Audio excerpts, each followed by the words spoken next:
Welcome to all the speakers. Mr. Amit Malhotra has given an introduction to WFM community. We are trying to build the gap between the architecture consultants and other building industry members and the manufacturers of facade and fenestration products. This is going to be the world's number one platform in few months' time. So, please join us in all our events and our initiatives.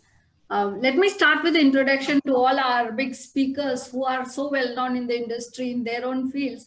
I'm starting with Mr. Architect Vivek Bhole.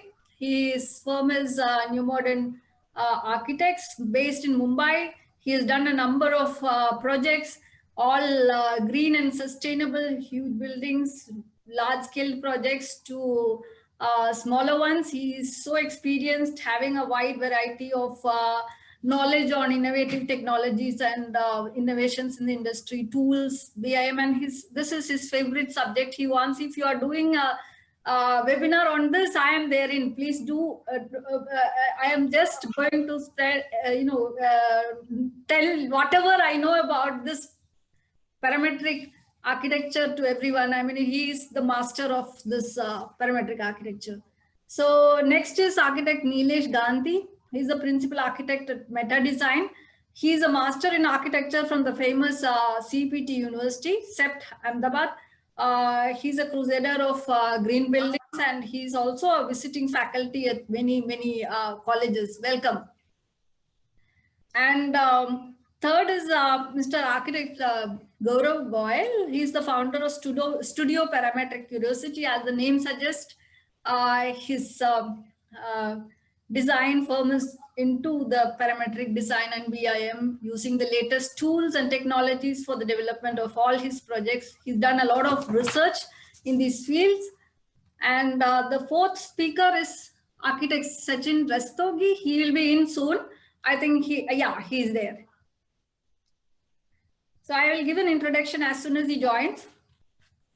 And Architect Prajesh Vinayak, as it was introduced earlier, he is an architectural architect from UHA, and he's been working with famous firms like Foster and Partners. His firm is based in London. He's doing a lot of projects in India and other countries also. Welcome. And Prameen Nairaj is the principal engineer with the firm WSP. She's associated with very big names in construction industry like Saint-Gobain and Infosys, also Fundamax. She has been working in various projects promoting green architecture. And we have Prajesh, we have Sachin Rastogi, who just joined in. He's the principal architect at Zero Energy Design Lab. As the name suggests, his firm is doing a lot of work in net zero buildings and green architecture, biomimicry. He is a postgraduate from Architectural Association London, doing a number of net zero buildings in India. Welcome to all our speakers. And our next speaker, Baiju Mehta, is a manager and from this YKK, a Japanese company. He's got over 15 years of experience. He had been interacting with a lot of architects all around the world, consultants and builders, developers over all these years across the globe. Welcome, Baiju. Yeah, thank you. All our speakers, give us the inputs. The audience are waiting for all the knowledge which is going to spread on parametric architecture and BIM. Which is the most wanted subject in the industry. Thank you. From here, Mr. Amit Malhotra will take over. He is the leader of McCoy Group, who is in the industry for over 35 years into construction chemicals, building hardware, and many other enterprises. So please carry on with the discussion. Mr. Malhotra, please. Thank you, Renu. Appreciate and welcome all of you. Does not require much of introduction. You all must be knowing him. I hope so. And it's not 35, Renu. I'm pretty much that old. I said 20 years. But okay, having said that, welcome and like I said, while we started this particular debate, we call it an engagement, and we want to focus on making sure that by the end of this debate, we are able to hopefully summarize and conclude in terms of what we should not be doing going forward in time. And like Renu said, virtual community is a community that we are building. Although Renu is very hopeful that in 3 to 6 months' time, we'll be able to make a big dent. I give it another couple of years that we can make a real business out of this community. And what we intend to do is to actually make a bridge between the buyer, seller, and the specifier, which is people like yourself. So I'm not a architect or anything close to anyone. I'm not even a graduate. So I'm pretty much, don't get me wrong if I ask very naive questions. So please excuse me if I try to be very, very basic and simple with the Q&A, which makes me actually want to start, and I'll open this to the debate to anybody to answer to start with. And maybe Vivek can do that, as Renu has given you the #1 rating on the subject of parametric and so on. So maybe, for the sake of simplicity and for the sake of everybody to be clearer, what is exactly BIM and parametric design in its, let's say in the Indian context of things. So you can put together hardware, software, and the design aspect together as the starting point of this particular engagement. Vivek. Okay, so to start with, let's understand the difference between BIM and parametric. People have mixed it together. In fact, many of the BIM softwares, they started marketing themselves as parametric softwares initially. And then when we came to know what is exactly parametric and the difference between building information modeling and parametric is so big, so vast, that eventually the building information modeling software had to incorporate the plugins for parametric, and the same happened with parametric. They have got plugins for building information modeling.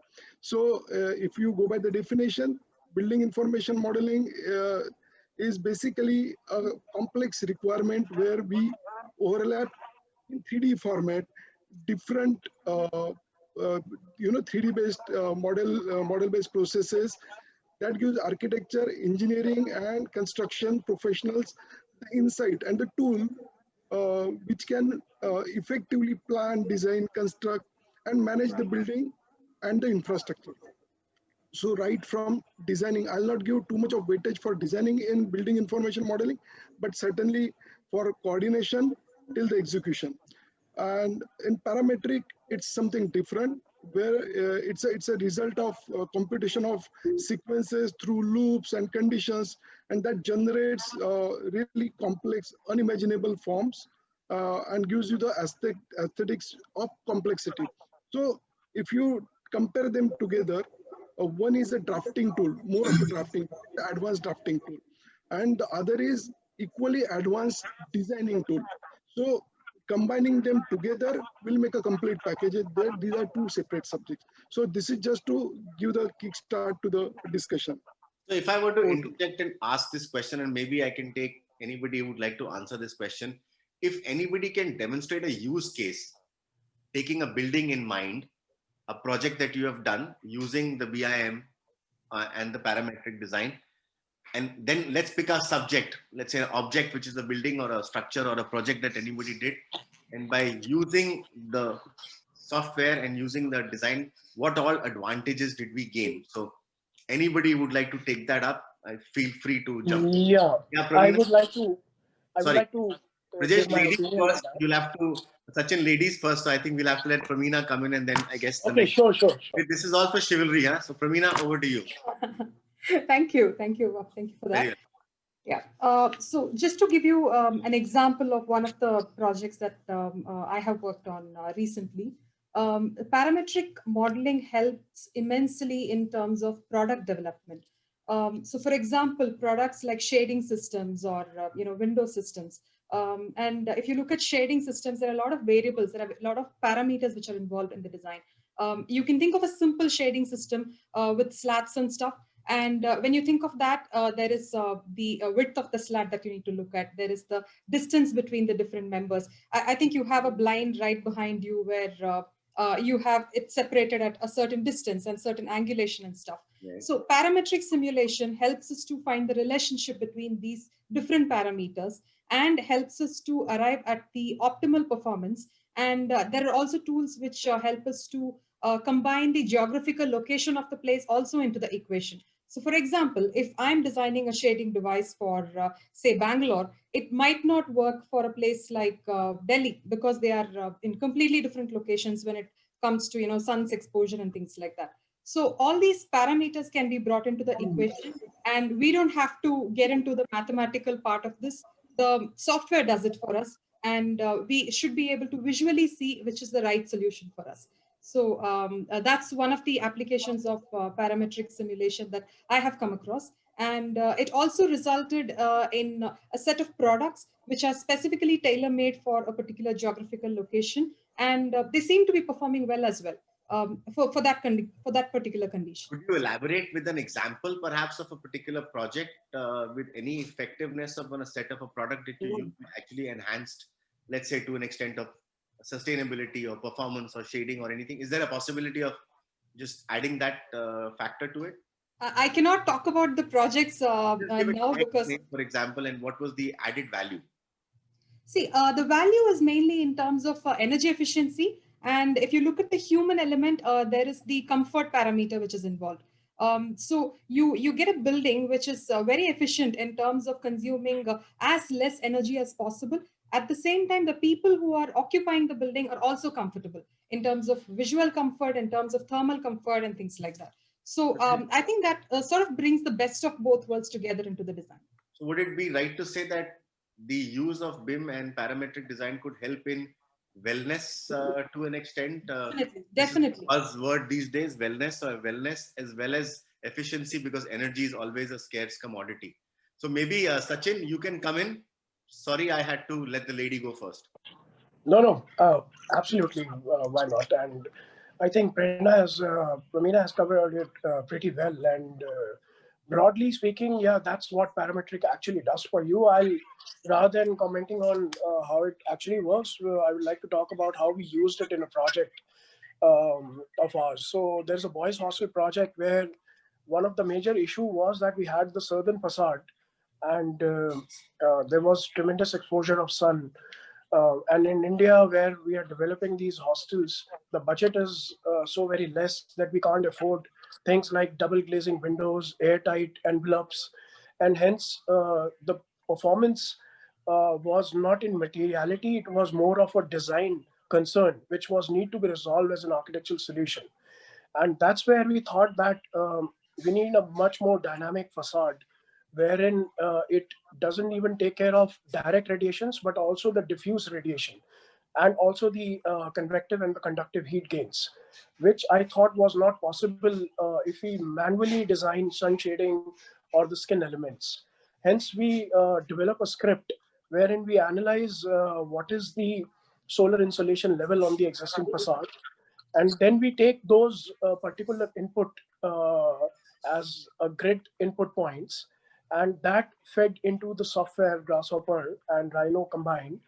Then we run the script and we realize that what can be in front of the facade, at what angle the bricks can be rotated, so that we have a facade which can block the direct and diffuse while not really, disconnecting the air movement between the two spaces. Also, during the winter season, when the sun angle is low, it allows solar penetration. So there are many factors which came together to form one solution, which is a very, very complex exercise if you don't actually use tools like parametrics to find a very sophisticated solution. And we end up making a facade which helps us in many, many ways, not just shading. And this is a prime example where we thought that it is not possible if we don't get engaged into such parametric design decision making. What you're trying to say, Sachin, is eventually this actually help in reaching your low-cost budget requirement, at the same time be able to enable the efficiency and the sustainability aspect of it. Yeah, because we use it as a design tool, and we try to solve a problem which is much more complex to do it manually, and there are multi-dimensional layers to it, which can be resolved through very intelligent software like these parametric scripts can really resolve these things for you. Whereas if you start doing it manually, or you start doing prototypes, it's going to take you ages to do that. Gaurav, you want to jump in? Your Yes, company is called yeah. Parametrics I definitely want to jump in, and I want to pick up from where Vivek sir has left. First of all, I would like to talk about the major difference because there is a huge confusion, as he said, BIM and parametrics. So basically, all the modeling thing happened in 90s, where we started modeling buildings and stuff, and then BIM came. BIM is an approach where we impart information to our model. So a model without information is just a collection of surfaces, volumes, and geometry, which can be a sculpture also, which can be anything. So to impart the meaning so that it is meaningful while constructing, BIM came up. So BIM is building information modeling. Then parametric is an approach. It is an approach where you do things with algorithms, and it is somewhere a novel starting of architects to start to use programming. So they can use this programming to generate a lot of things, like Mr. Sachin was talking about the performance aspect of it. Somebody can use it for aesthetics or form generation, but at the end of the day, we have to get all our models into the BIM environment to construct them. So basically, when BIM started, all BIMs were parametric, and even our traditional design was parametric. When we design a room, always we use, we keep altering the sizes of the rooms. So that is a parametric approach. But then BIM came up, and it was in a measured fashion. We can do things. So BIM gave us an opportunity to do things very swiftly. So if we change something, every other element of the building, it gets modified accordingly. So BIM was parametric, but all parametric models, they are not BIM models. We have to drive them into BIM platforms to take advantage of BIM softwares.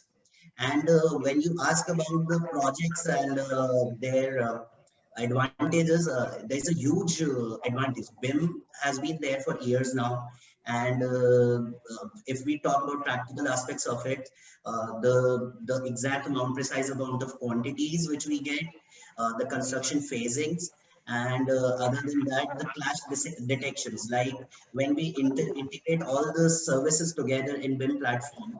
So we beforehand know like which service is clashing in which area, and then we can rectify and reduce the cost of implementation of the structures. And whereas parametrics, when you talk about it, parametrics has given a evolutionary, a more of a computational power to BIM. So before BIM, if we had to make some custom tools, we needed a computational designer who knew computer science. But now, because of these tools for architects, we can also play with little bit of computational forms and stuff. And then we can inculcate those complex forms into BIM for constructability.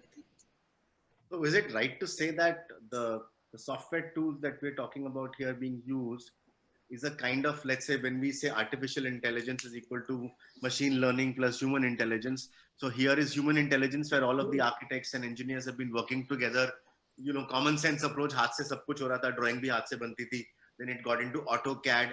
And now you have these new tools which are available, which helps basically to get more efficiency, reducing the labor and the manpower required to think the basic things and have the machine to determine based on factors like sun, shading, and so on and so forth to determine an end result, which leads to larger efficiency. So maybe I can ask Nilesh to jump in because green is his subject, as Renu mentioned. So Nilesh, jump into the same question. Yeah, so Your learning. Yeah. So taking a cue from all the learned, and when Renu called, I said, yeah, it is like talking in front of Vivek and Sachin and all team is like taking a lamp in front of a sun. You need to have a parametric design on that as well, because you're talking about the sun. Yeah. True. But if you can just look at the real estate industry, I feel is very dynamic. And if you look at it, is at two spectrums. One spectrum is what you work on the design board. If you see, we work with college and we work with students, lot amount of fancy designs come up on paper. And what you actually see in reality on the construction ground is a total different ballgame altogether. And the missing link between these two, the missing link between the drawing board and what exists on site in reality, is this being provided by, unfortunately, we talk of both terms together, BIM and parametric. But as Vivek sir rightly said, BIM is more of a drafting tool and parametric is performance. But these are the tools. These are the 2 or 3 bridges which connect, and these bridges weren't existed. These bridges weren't there long time since ages. That's the reason we have seen, because we have been held back by building with constraints of constructability, labor, efficiency. That's the reason. But computational model, algorithms, AI, as you rightly said, have provided us the tools now, because now we do not have the time for trial and error. The buildings that we have seen have evolved. Our practice over the past 2-3 decades has evolved with trial and error.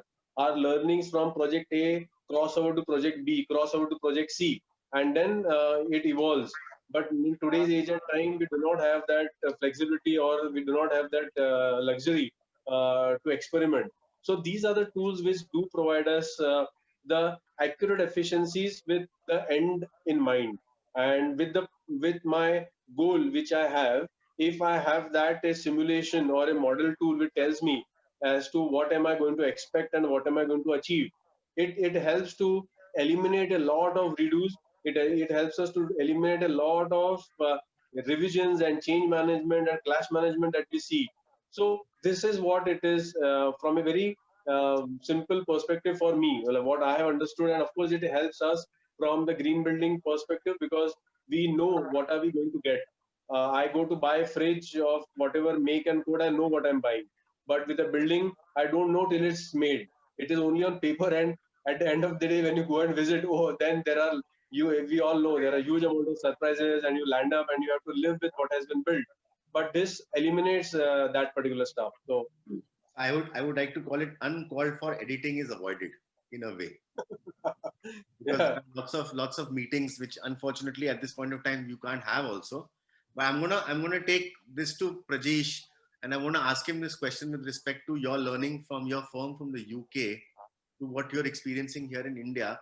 So just let me phrase this question correctly. Like Gaurav mentioned, like Vivek mentioned, that this practice has been going on for last many years in the world, I guess, and in India maybe for the last decade or so. In the experience of facades, most of the facades in India have been nice looking shape, but basically boxes of glass with ACP cladding and terracotta and whatever have you. And how does that need to change? Okay, so I'll just add to all the points which the panel members have already explained in quite a detailed fashion. But looking at it from an Indian context, I think still people have a wrong notion about what parametrics really is. It's even in the architectural circle, right? People think it's complex forms and creating fancy designs, but it is not so. So like, I think how Vivek sir had put it was, there's a problem, and then there's a huge research phase before you even start delving into parametrics, right? So from the research, you develop a set of rules, which is going to help you build something useful towards the end. So there is a research phase, then there is an experimentation phase, where you put in develop all these set of rules and parameters to build yourself a script, which is essentially a tool which is going to find you a solution based on a lot of permutations and combinations, which has come from your research. So the end result, based out of your research, is a much better solution, which has come through a lot of stages. So what we essentially try to do in our office is break the building into smaller scale. So we take the facade out, and then we get the structure out as a separate element. So one thing which has helped us a lot in speaking with the consultants was how do you reduce the entire materials used in the building, right? I can give you an example. In one of the projects which we did with Versace, the brand Versace in Delhi. So it was a residential project, and they were looking at the interiors of it. So we had a huge glazing on the entirety of the facade, and the client came back and told this isn't in our budget. So we had to find spots in the building where we had to use double glazing, because there is too much sun throughout the year, the entire circle of the year. So these are some of the problems which we face. At the end, we finally proposed the facade being broken down And there were areas where we could get away with just using single glazing, and there was areas which we used double glazing. So the entire cost of the facade came down tremendously, like around 30 to 40%, which is a huge saving, right? And again, speaking at it from a real estate point of view in Mumbai, all the clients demand, the efficiency of the using space. They don't even let a centimeter pass by without a building being there. So each and every inch of the site is used. So we did a project with Oberoi where they demanded 10 towers in a plot, and we had to propose the most efficient clustering of those 10 towers within the site. So we could have done it each and every single permutation and combination. Instead, we gave it a set of rules which align the buildings for us and also the height, so that we get one building doesn't cast shadow on the other building, and there was enough privacy between two towers. So these are some of the real scale examples which we have played with using parametrics. But BIM is more of a collaboration tool, according to me. It lets multiple people's inputs, even from the vendor, even from the consultants who are on board, the lighting guys, the MEP guys, everyone can use the tool and upload it to the cloud. And so we have a collaborative model, which eliminates a lot of constructional difficulty which happens towards the end. So there's a well-coordinated project which gets delivered to the end, which wasn't a possibility with 2D alone. Yeah. So that's very, Rajesh, thank you. I've asked you a pretty bad question. Now, with no disrespect, please, I'm not an engineer. Maybe I didn't answer your question right. I'm going to get it right. That most consultants, architects, specifiers have the belief that they know their subjects extremely well, which is true. Now, when you have the lighting consultant and the facade consultant and the architect and the structural all sit together, usually the ends don't meet. And that's the reality. I मतलब गलत नहीं बोल रहा, ऐसा ही होता है. Vivek, you're maybe you know what I'm talking about. I guess Sachin also knows. So we act as judges. You act like judges, but we act like judges, you know. The reality of the situation is there is always bias. Even a judge brings bias, right? So my point is, do we kind of, I mean, let's say I'm fast forward, okay? I'm taking to the question number 2 and we'll start again. Vivek, from you. Fast forward, going forward in time, what I've been able to understand as a layman moderating the session is the fact that a parametric design is an essential for a project, irrespective of the size and scale, to be able to get energy efficiency at first, because that's money saving. That's a long-term money saving, energy efficiency, and short-term, where the cost of the project can be reduced by way of trying to implement the BIM to ensure all the agencies work together. So that's a challenge, isn't it? Vivek, I take that with you. See, there is one more benefit. There is one more benefit which directly or indirectly the panelists have explained, but I think we missed it. That is form finding. So the main purpose of using parametric is form finding. Nothing else, because there is no other tool. We used to do sketching, you know, but sketching has got limitations. It cannot be accurate. You draw a 3-dimensional sketch, you don't know where you are fudging, you know. So end of the day, when you put it onto 2D in plans and section, you start finding faults. So how you imagine something which is non-buildable? So something which is non-imaginable, non-buildable, you have to first you have to work on the form itself. That is where parametric comes in picture. So, and that is why I always call parametric as a designing. So just a follow-up question on Vivek. I'll continue to ask this question to you, and then we'll take it with the rest of the panel. That do your clients, do they understand? There are levels of clients, okay? So there are these multinationals, top-end clients, the Oracles and the Infosys and then blah blahs of the world. And then you have your developer clients, which is all your love in Bombay and Delhi and everywhere. Do they really get the draft? And no offense to any developer friend sitting there, that do they get the draft that this will, I know developer ko bolega paisa bachega aapka, to aap bolo meri baat sun lo karke. Or what is the reality there? Ye reality hai, Vivi? Okay, don't take me otherwise. Okay? I'm not taking any there. I'm just trying to be there. But the typical clients likes what he doesn't understand. True that. Okay. So whenever I have presented the algorithmic diagram, And I've told him that this 3-dimensional picture, what you are liking right now, is not drafted manually, or not by AutoCAD. This is generated out of this circuit. He's fascinated. The first and foremost, the first task is over. Okay, if that is the question, to impress the task, the client, if that is the task, it's over. Okay, now efficiency and all other aspects are secondary. So you sell on the look and the beauty. Right? So, see, I told you, it's a form finding tool. So many of my designs, in fact, the 3 current under construction projects are exoskeleton projects. So I got an exoskeleton 60-story tall commercial building.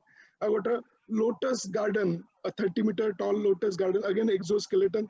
And then I'm making one iconic steel structure in, again, exoskeleton. Now these type of structures, the facade is there, but the structural system itself is parametric.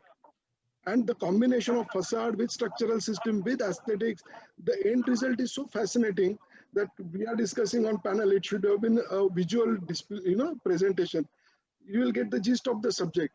It's so fascinating. The client will not ask you a second question. So what you're trying to say, and I will take it to Pramina and I will follow the same sequence, that you've done a lot of projects in your experience and so on and so forth. And then one of the things that I would suggest my WFM team to do is to actually start to write articles, and we'll take help from all of you to actually navigate this. I think this myth versus reality of BIM and parametric being taken to as one, we need to kind of break that myth. The second is the major understanding of parametric is not complex. It's simple. It's just an understanding, like Vivek, you said, it's a basically fundamental to get form finding, right? I think we should educate the entire audience of architects and specifiers in the community, at least in India and the Middle East, to be able to understand myth versus reality. So going forward, and this is one of the initiatives that we'll take up in WFM Media, is to actually make this subject a little bit more self-explanatory to the audience. What does it mean? Maybe is that a good idea? You think we should take that up as a community offering as well? Definitely. And we'll take, of course, articles from all of you and write up. So Pramina, from your experience, from a reality standpoint, when you go and talk parametrics, I know clients who are very money conscious, 99.9% are, they might think that you're trying to add something by trying to get more money out of it for the whole ecosystem. Is that right or wrong? Or what do you think about it? In my opinion, parametric studies are or should be an integral part of the pre-concept design stage itself. It's not something, that is especially added as a value addition. It should be part of the whole design process. And as long as everybody gets benefited out of the whole scenario, I think clients don't have a concern about whether or not you go for parametric approach or a regular approach. And at the end of the day, the design is more efficient, both in terms of energy efficiency and also in terms of cost efficiency. So you're bringing the best of both. In such a scenario, nobody has complaints. And we're also talking about reduced material consumption and reducing the operational expense, reducing the capital expenditure. So when you're talking about economies of scale, I think it's something that people will come to accept. So you're trying to say that having to work on a parametric design is a must-have for any project? For me, it's something that is an integral part of the design process itself. Right. So it applies to whether it's a commercial, it's a hospital, it's a school, it's a boys' hostel, or whatever it may be. It applies. Comfort, one of the ultimate results of parametric design is occupant comfort, and nobody would say that he or she does not want to be comfortable in a space. And rightly designed buildings will definitely offer the right levels of occupant comfort. So is that Amit, I would like to intervene here. I don't think parametric is possible in every type of project. So the projects we start from form mostly and end into simulations, different simulations. Both the projects can actually have parametric. The projects which don't have form oriented, see, many projects are planning oriented, like typical residential building. It's a planning oriented project. Now you can have parametric form in it in certain portion, but the whole building cannot be parametric. So using parametric textures or some colors, plain colors in parametric forms, that will not help you to define a parametric architecture, So not every building can be parametric. Sachin, if I were to... This is where I come from. What I meant by parametric design is something as simple as selecting the window to wall ratio of the facade, or selecting the visual light transmission. So these are not complex things that we are talking about. This is something which is very integral to selecting the facade parameters of your building. So if we can apply a parametric approach when we are selecting these different parameters, I think that's what is needed in every building. So even if it is a simple... Agreed. So Yeah. Pramila, that is already there in building information modeling. For these kind of small simulations, you don't need to shift to parametric. That is there in simulations in Revit. I'm talking more about the process. I think Mr. Prajesh also referred to the same thing where, we should not consider parametric as something which is extremely complex and involving complex forms and, forms and designs. Not necessarily. Even complex simulations can help you. Building can be very simple, but the simulation is complex. Then, like he gave a very good example, even the planning process, placement of the buildings, you can have parametric there. But again, there are limitations. Not every project. Like projects and being parametric lover, I try to inject parametric in almost every project. But for me, even for me, it is not possible. So if I were to just jump in and take Gaurav to answer this question, is now having a BIM at second stage is it become a normal way of making projects? Is it become with all architectural firms and consultants, or is it still happening? Gaurav, and then maybe Sachin. I think it is in transitioning stage because a lot of offices they have been working on CAD, and it has been little bit difficult to shift to BIM because it needs little bit of training. And then BIM was not exactly part of curriculums exactly. So a lot of other architects and junior architects, they were not trained for BIM, but now the things are changing. And some architects prefer especially to work on BIM because that saves a lot of time. Once, as everybody is mentioning, once the model, we have the interlinked geometries which define our whole building model, then we can have, changes very steeply. So even if we design very simple residence, so I did 2 residences and that completely they were done on BIM. But then when the decisions happened, like, okay, change the space or the size of the space or introduce a new space. So I didn't have to do all the drawings and all the models again. We just, inculcate those changes and the whole model adapts to those changes. So BIM has a very early level of parametrics inside it. That's what I'm telling, that parametrics is an approach. And then the parametric tools which we are using today, they are for customizations and for doing different stuff.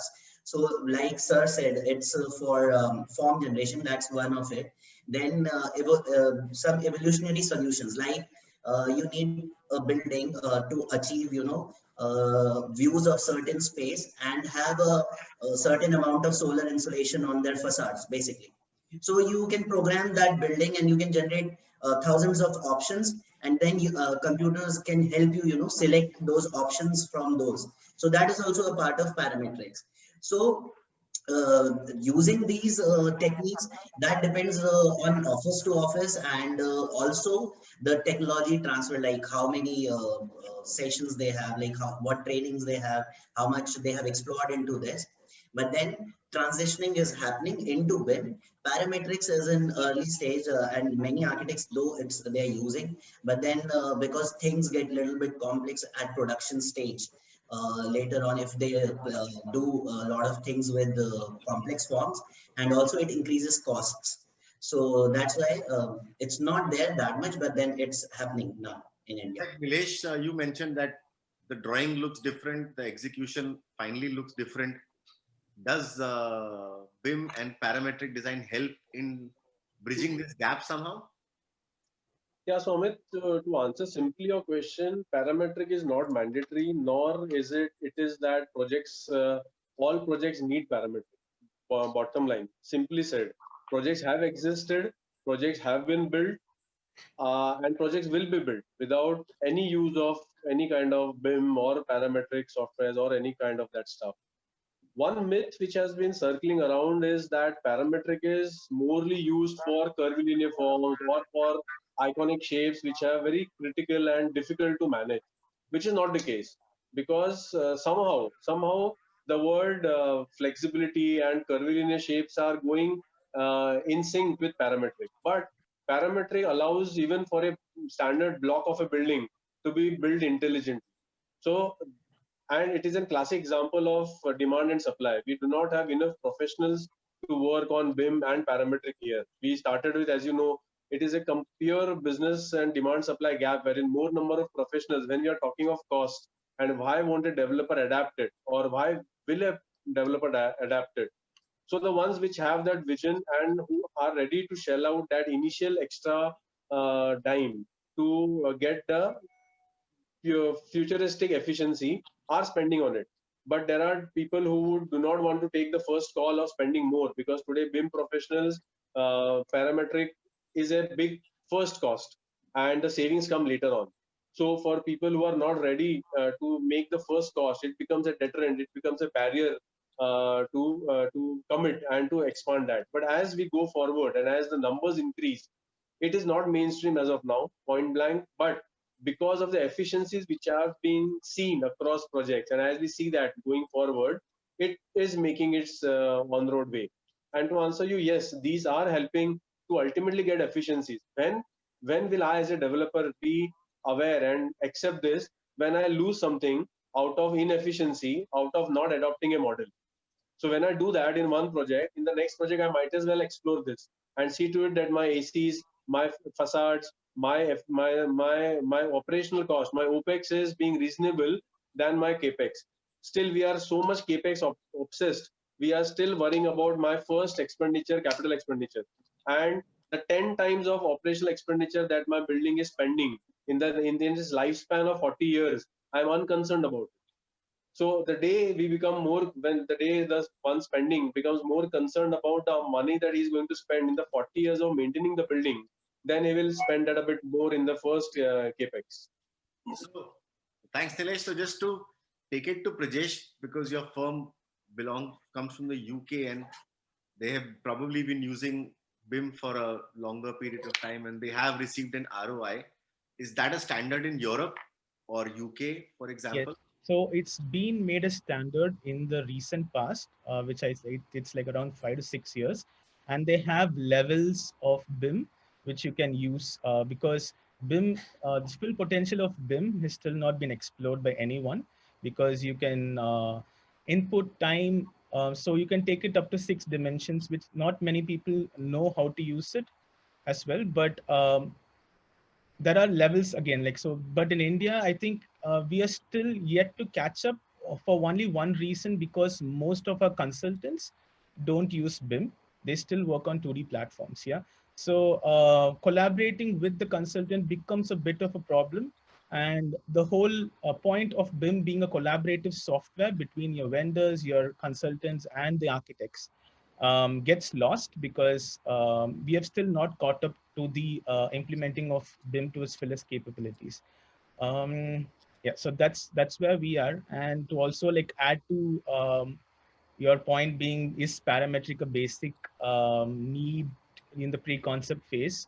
Probably I can give a simple example. If your end goal is to draw a line, you can just sketch it, and that's the fastest and that's the most direct way to do it.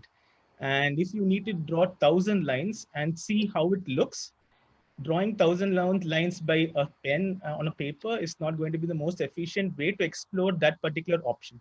So that's when parametric gives you, it's a more efficient way to explore something and to see the end result and to analyze it. So if there is a need in the project, it's always good to explore using parametrics, define it, give it a set of rules. That this rule could be like the most beautiful way to arrange 1,000 lines, right? So the computer does it easier for you, and so that's the gist of it. So it's I like the logic of the Tyson lines, but the reality of the logic is your client has to accept that logic. And you say, yaar, wo alag baat hai, ye alag baat hai. client always do not buy. So I think our goal is to only sell a particular piece of the end product to the client. We should not be explaining all the processes we went through. So, like how I said, the client really bought us cutting down on the cost, then he accepts a parametric process behind it, right?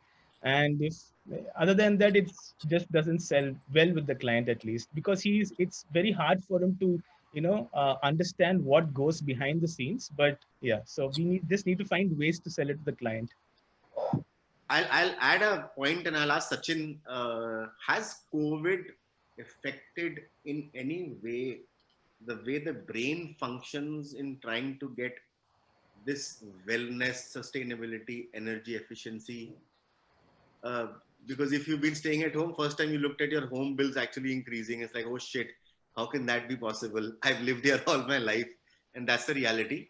Everybody's water bills, home bills, of course, office bills might have come down. But has this situation helped in terms of like in a lot of things, for example, e-commerce and digital transformation and blah blah, has a lot of stuff has really catalyzed going forward. Has this aspect of design BIM will somewhere be helped by way of this current situation? Yeah, actually, I mean, people have at least realized that, we were getting so infatuated by creating these enclosed boxes, which doesn't interact with the environment outside at all. It is almost like we want to turn our back to what's happening outside. We don't want the noise from there. We don't want ventilation. We don't want sunlight. We want to be restricted to the space we are in, and we are so happy doing that. Even the educational institutions, they said that we don't need natural light because whenever we are projecting anything on the screens, we need a darker room, and hence natural light is not something of great use to us. So imagine people moving in that direction, and then post-COVID world, they are at least getting a little more sensitive towards generic issues where ventilation, where fresh air requirements, where air pollutants, where lighting, daylighting, and other resources are becoming foremost challenges, which people are now accepting that they need to address these, and they are asking the architects to look into these matters. At least that's what I'm hoping. And few of my clients have recently demanded at least ventilation systems for sure, because there have been a lot of talk online and in the news channels of what is a healthy ventilation and air conditioning system all about. So there is a lot of awareness now in the market post-COVID, and people are really looking forward to it. I think life has value when you experience what you are going through yourself. Having said that, if a developer who lives in his own developed building, which is full of glass and has to go down 25 stories even to get a smoke for all you care, then he'll really be really worried about air quality and all those things. I just we did a debate from the Middle East, and Abdul Majid, one of the consultants, prime people in that area, he said that 70% cases of depression have erupted in the Middle East over the last 4 months, essentially because whether it's the children, whether it's the adult, has to go down 40 stories inside a lift, and you can't press the button of the lift because of this corona situation, that people are afraid even to go down. There are no fire vents open, everything is locked, and there's that chabi which is lying over there, which is not with you, so that you can't even open the curtain wall. So as to making sure that then you have to go down, people can't get together in a lift. So that's a problem. And 70% people have reported to have some kind of a mental ailment with respect to not having enough fresh air to breathe. So that then goes back to Pramina's point in terms of having design as a pre-concept stage, keeping in factors of wellness, real life value, and all these things. So my question now, I'm going to circle back again. Vivek, we'll start with you again, sir. How do we bring about this change? Let's say if we are, of course, like I said prior to starting the session, I don't want to be a TV channel which going against everybody. I want to actually be able to do something where we can actually make a difference to spread the word. One of the things that we will do is to definitely take this small engagement session across as many mediums across social media, but we'll start to write more about building awareness about how important design, parametric design, and having all the BIM integrators in place together. So how do we bridge this gap? Like I think Gaurav mentioned, Sachin mentioned, Prajesh mentioned that it's still in infancy stages. Let's say parametric design, BIM has been used. How can we fast track this process of trying to get more clients to actually want to believe that this? How do we bring in long-term effectiveness? India में problem हमेशा से ही है. I think world में ऐसी बात नहीं है कि India में, it's all over the world. Long-term effectiveness कैसे लेके आए? How do we bring this faster? Okay. Now this problem somehow has not arisen in my case. I'll give a very maybe you press very hard. Nobody has a choice to rebuff you away, but okay, for everybody else. So most of the senior architects with whom I got many friends. Many of these are senior architects, and they are actually having maximum work. But the problem is they are computer illiterate. If I'm not really very harsh, so most of them don't know how to even operate AutoCAD. So they need their assistant to operate AutoCAD. Now architects always start the designing process. So the designing tool or the medium in which you are designing. If you are designing by hand, it's a different design. You use a basic software like SketchUp. You have a typical design coming out of that software. You know, because SketchUp doesn't have curves, so you are restricted to straight lines. So these are basically the tools and the mediums which you use for designing. And now if they are restricting your creativity, automatically, then it percolates down till the execution level. So first is to make the architects literate, then it will go to the client's level.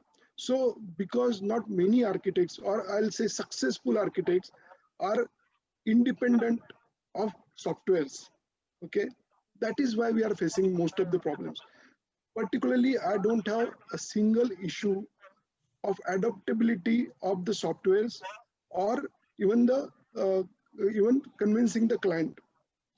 Today morning, I convinced one of my clients to adopt Revit, okay, and he's ready to pay handsome fees for that implementation. We charge extra because it requires additional efforts. So my client is a first-time developer for such a tall building. It's a 52-story twin tower, and he accepted it. So he's going to spend 50 lakh odd rupees for just implementation of the Revit, and it is easy. When you are a struggler, it becomes difficult for you. That is for sure. Even I have gone through that phase. So first is we educate ourselves, architects and professionals, we educate ourselves, then we can convince our client. So it will go from there, you know, it will drop down from there. Meena, would you like to add on to helping in terms of, one is that you do on your own what you do, but how do we influence the whole industry? Sure. So I'll pick up from where Mr. Vivek had left. So the first thing is, for me, at least I've been fortunate to work with the clients who appreciate, you know, incorporation of these kind of features in the design. And I believe it all starts with educating the clients about the benefits of, you know, going for be it parametric design or BIM modeling.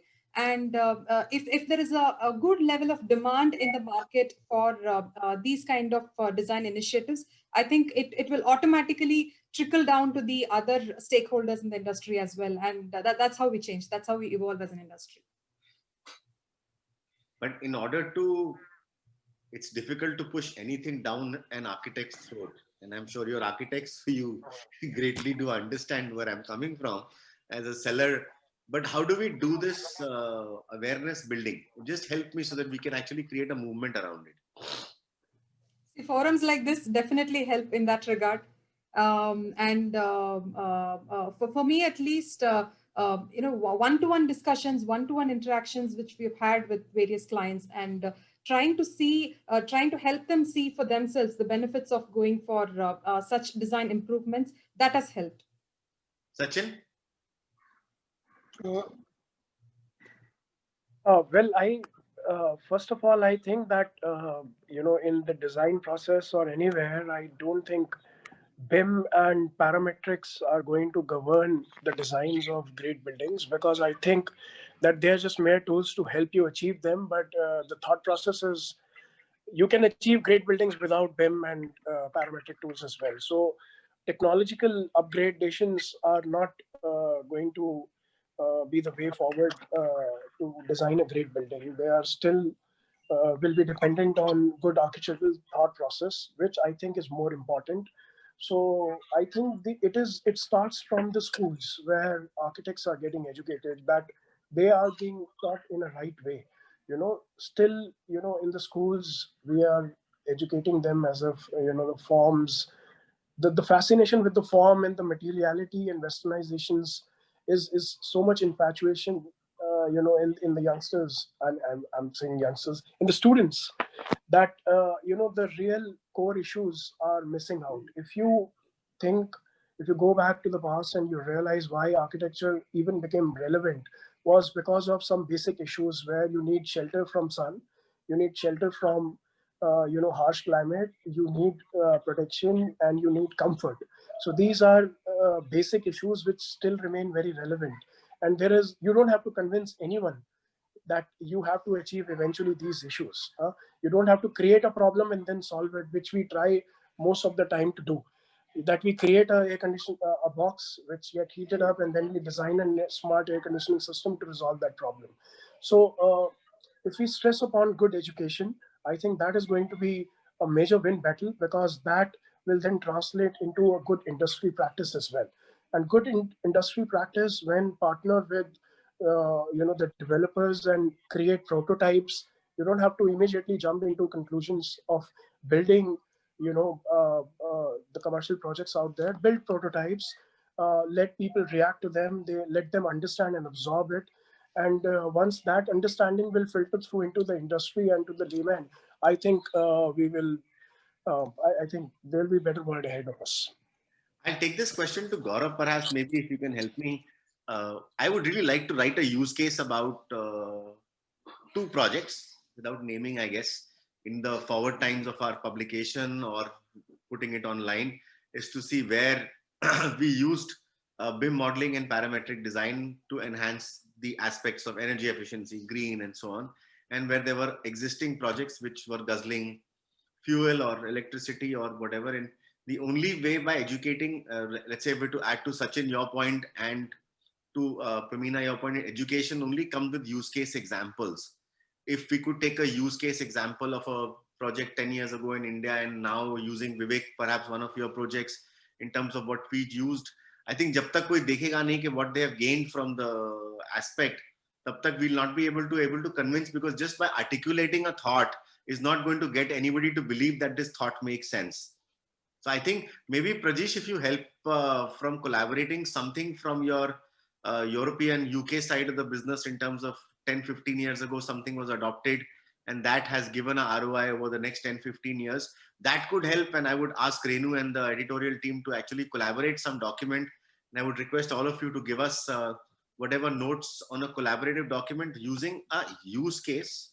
That would help. You think, Prajesh, that would make any sense to try? I'm just trying to find a way, how can we bridge this gap in trying to bring education and awareness by building through examples? Yes, that definitely would make sense. The first thing which comes to my mind, at least, building it for, like, if you tell a client it's gonna give you an ROI within the next 3 to 4 months, it's a definite selling point.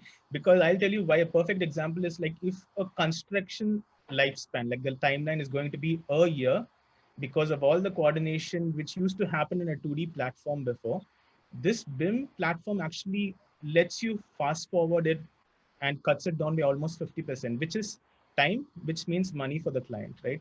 So if we could even prove that to them in the most basic fashion, which we have tried to do in India.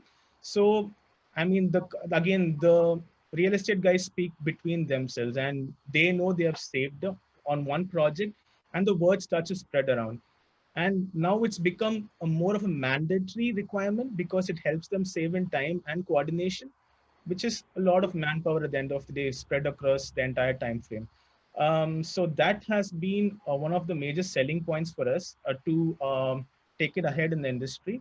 That again trickles down back to your education, because not many colleges at least when I was doing my bachelor's here, um, they didn't expose us to these platforms, whereas it still existed. Yeah, it was being practiced elsewhere, not in India. But I think that sort of requirement in the industry as a mandatory will get translated down the pipeline to the basic education, and from there it starts to build up again. So that's the only way to do it, I guess. Yeah. Gaurav, is this Can you subject comment taught in any college at the moment? Architectural college? You're on mute, Gaurav.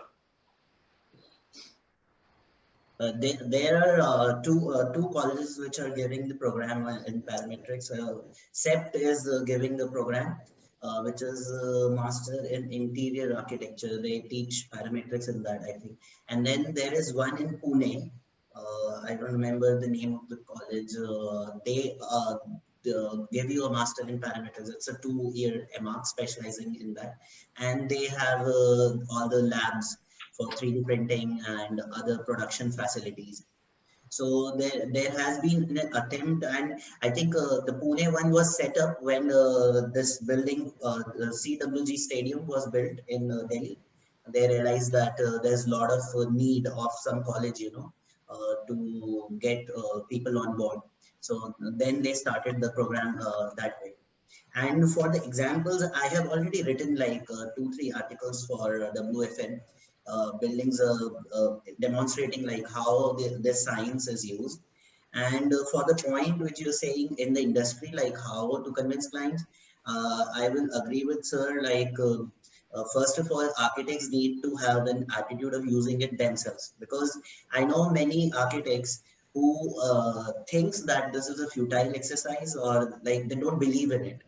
So even if you have like, an attitude, like I was reading an interview by Frank Gehry, even he doesn't know how to use softwares and he's designing all Walt Disney buildings. So it is his necessity, it is his vision which he wants to achieve. So he's using it. So first of all, we need to believe like he is doing for his form fascinations, but as other panel members have underlined, like there are so many benefits of BIM, cost cutting, and so much of operational costs which go down. So we need to educate ourselves, and that would happen with trainings, which sometimes happens, sometimes, but there's not much participation around right now.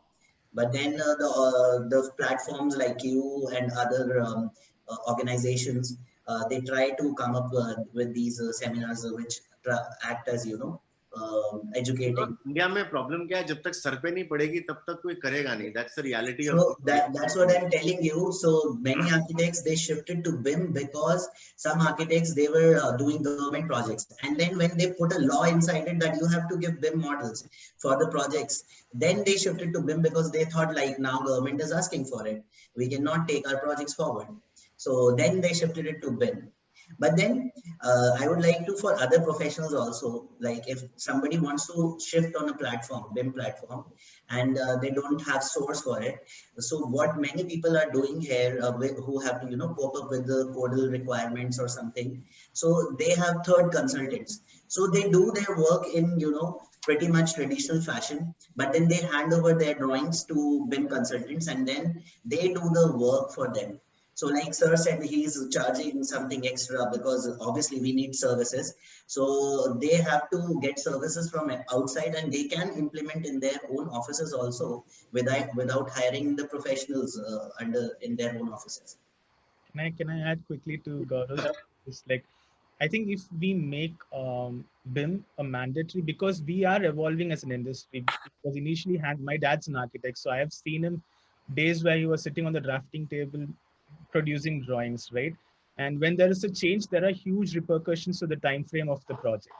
And then came AutoCAD, and it was a big fad back then, people using AutoCAD. Now I think we are transitioning into a much advanced platform, and it's still expensive.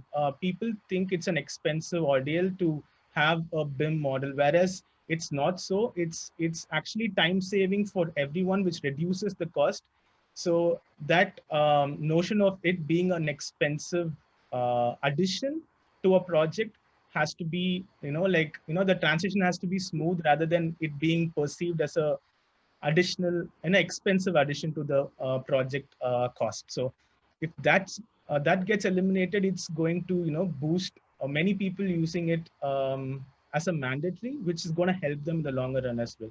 I'm going to actually announce breaking news, as TV people really like it. Breaking news: BIM is not expensive, and BIM is not going to add to your cost. Nilesh is from CEPT. So Nilesh, did you do something at CEPT related to parametric design? What we have done is mostly into the landscape space. We have not done buildings as such, but we have tried, because of again the myth of complexities, and not adapted parametric in buildings per se, but streetscapes, benches, and outdoor areas where it is not so much critical. It is not so much. We have used parametric in those designs. But a couple of points that I wish to make here is, one thing that actually speeds up or catalyzes a sale is peer pressure. So for example, for a project, if it is the same typology of a client and the same typology of a building, and if he has done something or adapted something, other clients and other developers, it becomes much more keen to adapt and accept it. And how does then that happen is because of if it has been promoted and if it is being public. Because I've seen this in when this happened in 2000. When green buildings happened, it was that when we saw and when we went to clients saying that, oh, XYZ developer has done it, and when the client relates that developer to himself, then it becomes an easy cakewalk for it. So peer pressure is something which works exhaustively. It has to be promoted so that then it becomes publicized. And if the benchmark of buildings is set so high, and ultimately what is the product of parametrics and BIM is that the performance of a building is enhanced. And if the benchmark is set so high and that benchmark becomes a base, then there is no choice but to adapt it holistically. Then everybody has to embrace it. So how to it's the top-down approach. You're right. Yes, and of course academics again, because it has to, you have to nip it in the bud. As Brijesh also said, and there are courses happening. So master's courses, yes, but as this seeps into the very tender minds of architects in formation in those 5 years, and they are introduced to it, then it becomes a avenue, and it does not become introduced to them when they are in practice. So seeping those seeds of parametric into academic and curriculum will again help this particular thing grow. I take it to Baiju. I'm sorry to have made you wait a little longer. Baiju, would like to come back to you in terms of today, YKK being one of the premier players in the systems business. Are clients coming to you with this parametric design requirements for your facade designs and window and fenestration designs as well? And perhaps you want to present something on this subject, and please go ahead. No, currently we have launched only Windows system. So we are not getting such kind of clients where they want parametric designs and all. We have one sliding system and one casement system. So I can give a brief about the company and what system we are going to launch. Please take a few minutes and showcase us your slides. Yeah, just 5 to 8 minutes I'll take. I'll explain about the YKK AP group and which system we are launched in India. Sure, you can present screen now. I think Renu can share admin with him. And I'm gonna, after Baiju is over, I have a very interesting thought point that I would like to conclude and summarize with. So stay there for another 5 minutes, lady and gentlemen. Yeah, so you can see the PPT. Not yet, Baiju, you're not sharing screen. Yep. Go ahead, please. Yeah, so this is about our company YKK AP. So I'll just give a brief introduction about YKK AP and what products we are going to launch in India.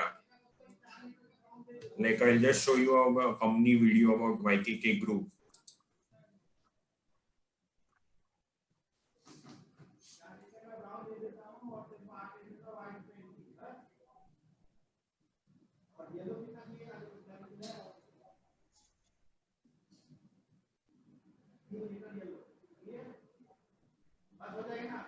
Is there an audio with this video? Yeah, audio is there. It's not audible. Yeah, it's not audible. 1 second. But I can listen to that.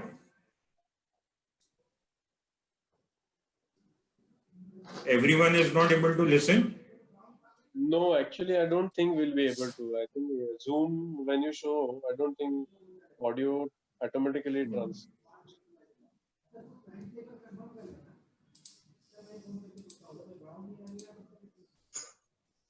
No, it's not about the volume.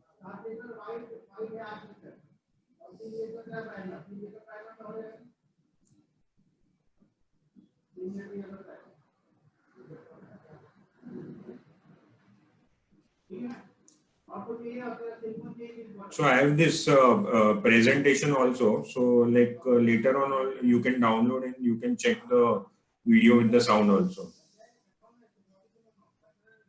Yeah, so about the YKK AP group, like AP stands for Architectural Products. YKK AP group was started in the year 1957. And like we have different kind of businesses, like we have the residential business, which deals into windows, entrance door and sliding doors.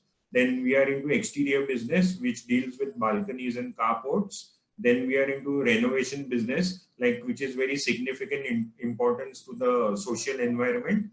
The renovation business is like very picking up in countries like Japan and USA.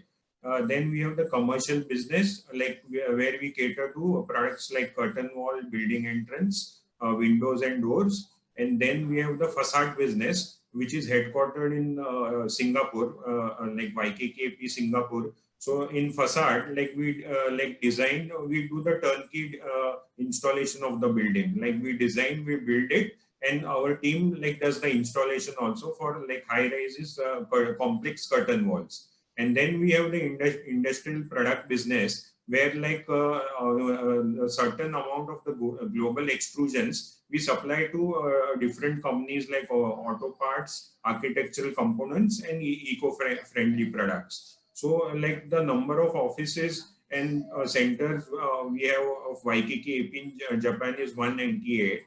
The number of manufacturing factories in Japan is 24. The number of total employees in Japan is almost 12,000. Then overseas presence is in 10 countries and 15 regions. And number of major overseas manufacturing bases are 8.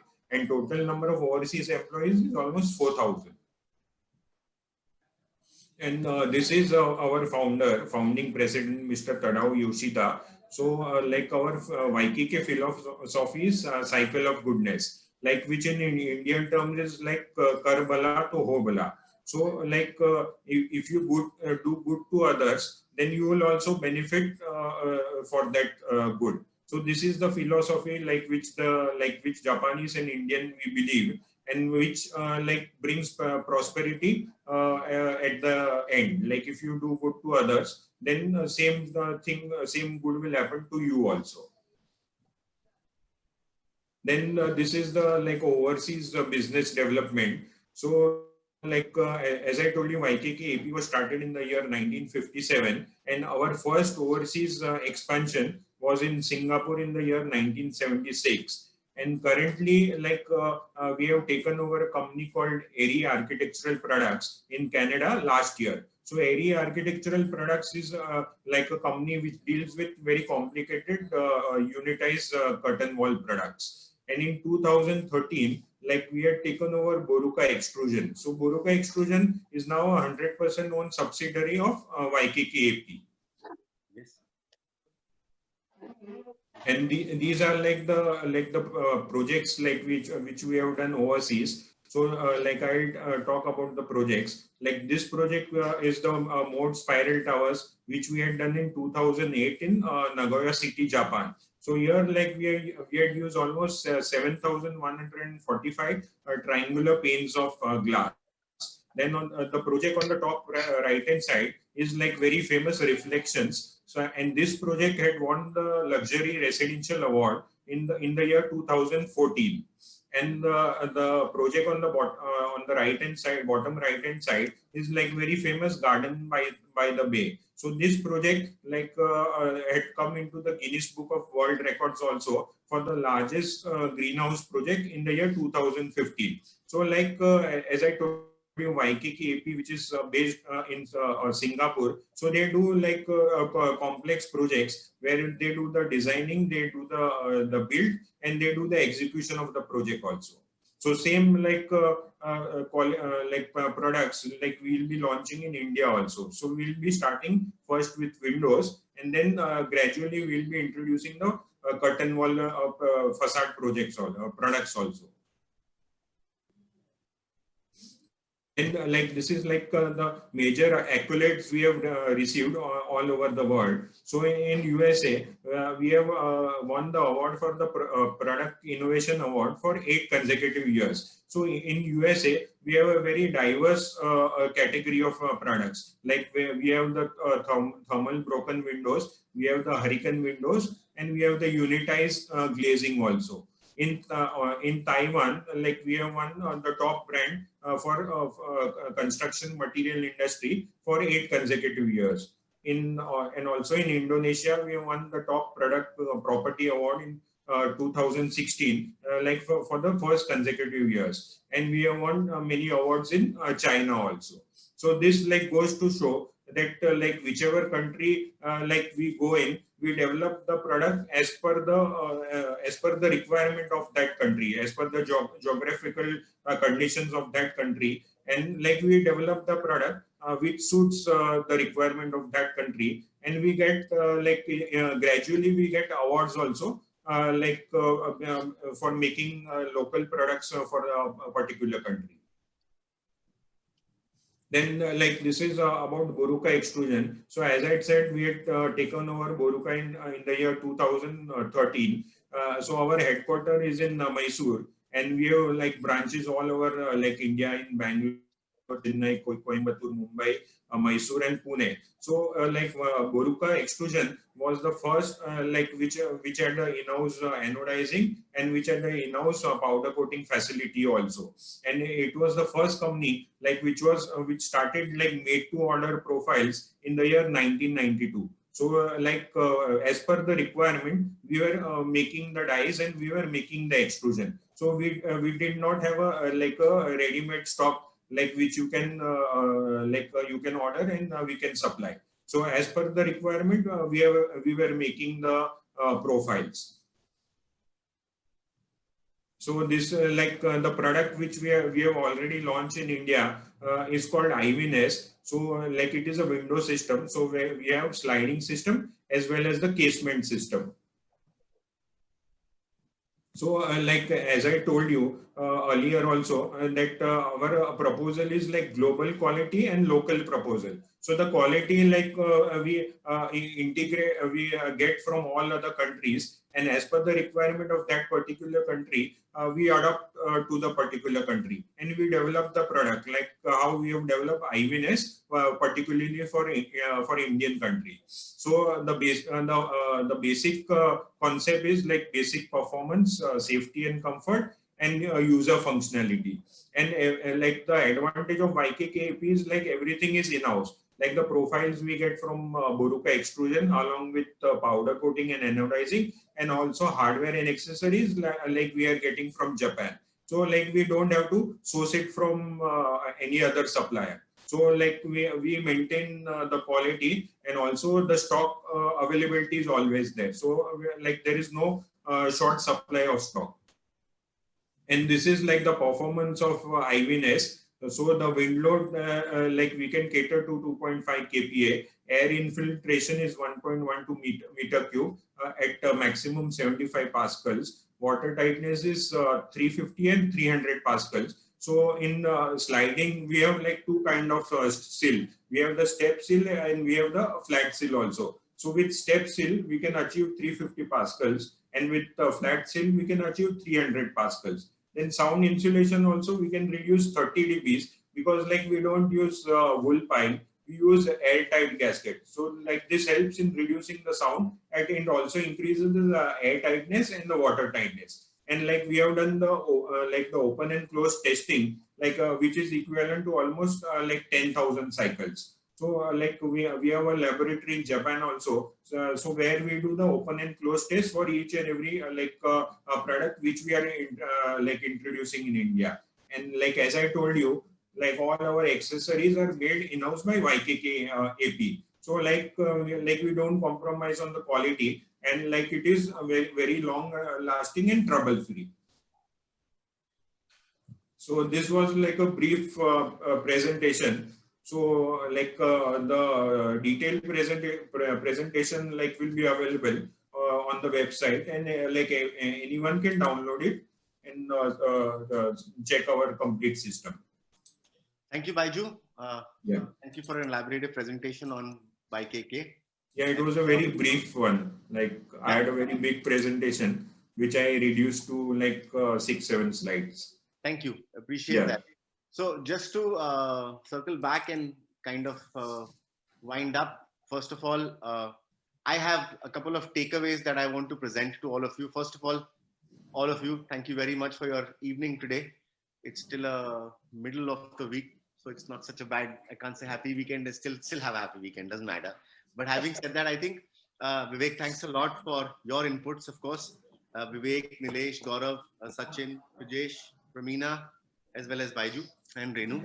I think one of the things that I, from a perspective of being a media organization, is to be able to create a checklist in terms of, to take the word from what Ramina said, that it's a pre-design, pre-concept design stage, whereas Sachin said not really. So I'm going to toggle over that thought point. But having said that, what is important is to start to build myth versus reality. One of the things is to actually write about parametric design, that it's a killer for your cost. It's not that it's not affordable.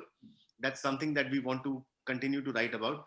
One of the things that we're doing independently is to actually reach out to Khan Academy, and also talking to not Baiju's, but to a couple of these new platforms which have come, which have access to millions and millions of students, whether it's civil engineering to architecture to whoever have it. And through a couple of associations that I am personally associated with, trying to build curriculum and programs. And I think, Vivek, one of the things we could actually take up is to actually create a program for this subject of, parametric design, or anything which the current architectural colleges don't teach, is to make short curriculums and actually boost it into these Vedantus of the world. So if I would need to reach out to you through my team, I would do that in terms of making short curriculums. Anytime. Yeah, I know. Anytime, you are most welcome. Yeah, I think because I think ठीक है, काम सब करते हैं, everybody makes money, all is good, but I think education करने वाले कम है. I think we need to kind of take that stepping stone in time to, and I'm sure all of you would be keen to participate if at all we need to tomorrow. And I'm going to make that happen. That's one of my personal missions, because there are so many bridges which need to be crossed. There are so many gaps of knowledge in every aspect of everything, actually. And I think thanks to this current situation, that all these Baijus and Vedantus of the world have really gained a lot of traction. And I have an elder sister. She's done 37 courses in the last 8 months. She's a fanatic on trying to learn. So she's done 37 courses, which cost between $300 to like a few $1,000, right? Every time that I talk to her, she's doing something on pottery and God knows whatever. But that's just for academical reason, or maybe for her liking. But I'm just saying, for the sake of architects to know, like in the UK, I think Prajesh would agree that there are every 6 months you have to certify to be an architect to learn something new. Yahan pe to aisa koi funda hi nahi hai. Not that that disqualifies you from being an architect, but I think there's so much new tech learning available. Maybe all of us can work together in creating a platform and trying to make that small curriculum. It's a video curriculum. You teach with certain things at the back end. And I would also request at the last point is to probably come back and do another session in the next few months, maybe in about 2 months. And maybe we can have some buildings at the backdrop to actually demonstrate, like Pramina was talking about shading, and Gaurav was talking about the architecture or the software, was to just actually have something more visible in terms of what was done, that gives a greater impact point to an audience. Anyways, with that, I'd like to thank all of you. Have a wonderful day, have a wonderful week ahead, and thank you all for your time. And take care, stay safe, no choice. है जी, बाहर निकलो तो keep wearing your mask and follow the distancing. Till then, thank you very, very much. Appreciate your time. Thank you. Thank you so much, everyone. Thanks for all the Thank speakers. you. Thank you. Pleasure. Thank you all for the articles. Thank you, Amit. Whatever you have told now, you can give it in writing and send us the pictures, images, everything. We can put it on the platform. We will do something called Halla Bol. We'll see Yes, yes. That would make it more interesting with the images, right? I think learning. one Yeah. thing which you guys can actually look into is like everyone talks about design and what the building is all about, but nobody in India, especially, which I've seen is a very good trend outside, is post-occupancy analysis of good buildings. Now, if people and platforms like you start evaluating buildings with educational institutions where students can actually go learn and talk about post-occupancy analysis and energy performance of these buildings, then that will be fantastic, and that'll be the way forward for others to actually. Sachin, do you think you'll have a format available in terms of the depiction of an analysis in terms of a survey form, which we can actually collate in terms of asking the right questions? I don't have that, but I can definitely help you with that. So Renu, can you circle back with Sachin and figure out? Yeah, we can post it among our architects. We have a huge community of architects among us, including students, and we have a huge contact with the people who are actually the developers, builders who are building buildings, and they want to analyze the buildings in the future, how it works. So we can create this this survey among the constructors, builders, as well as the occupants of buildings, so that we can get a better idea on it. We can collaborate a net performance score for a building, which you can call a post-occupancy analysis. Yes. Yes, it's possible. I think these are the greater ideas that we are trying to learn from, because something that there is more engagement, then people will be more interested. So we'll circle back with you, Sachin, in terms of making a small checklist for this post-occupancy and share it with the whole group. If you want to add more points, then we can create it as a poll and a post. We'll have, I'm sure, great thousands of people replying to this. Let's see. Yeah, sure. Yeah, all right. Thank you very much, ladies and gentlemen. All right. Cheers. Thank Bye. you. Thank you very much. Thanks. Thank you.